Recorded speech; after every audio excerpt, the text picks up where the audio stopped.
একটি খাঁচার মূল্য ততক্ষণ থাকে যতক্ষণ ওই খাঁচায় একটি পাখি থাকে। যখনই পাখিটা উড়ে যায় বা পাখিটাকে বের করে নেওয়া হয়, সেই খাঁচাটি মূল্যহীন হয়ে যায়। আপনারা সবাই জানেন। লক্ষ্য করবেন, আমরা একটি বাড়ি ঘর তৈরি করি কত পয়সা খরচা করে, কত রকমের রং করা, মানে বাড়িতে যত পারি মনের মতো সাজান।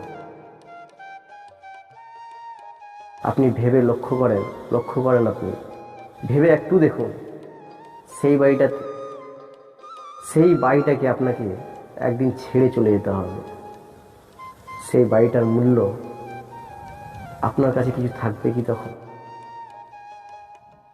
হিসাব করুন যে আপনি যেই জিনিসটা এত কষ্ট করে করলেন, সেখানে কতদিন থাকলেন, কিভাবে থাকলেন, মানুষ আপনাকে কি জানালো, কোনটাকে ভালোবাসে, আপনার সেই বাড়িঘরকে, না আপনাকে, না আপনার ব্যবহারকে?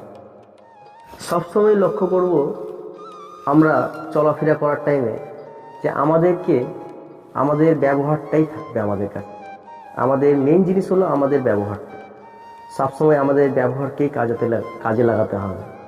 মেইন জিনিস হচ্ছে আমাদের ব্যবহার।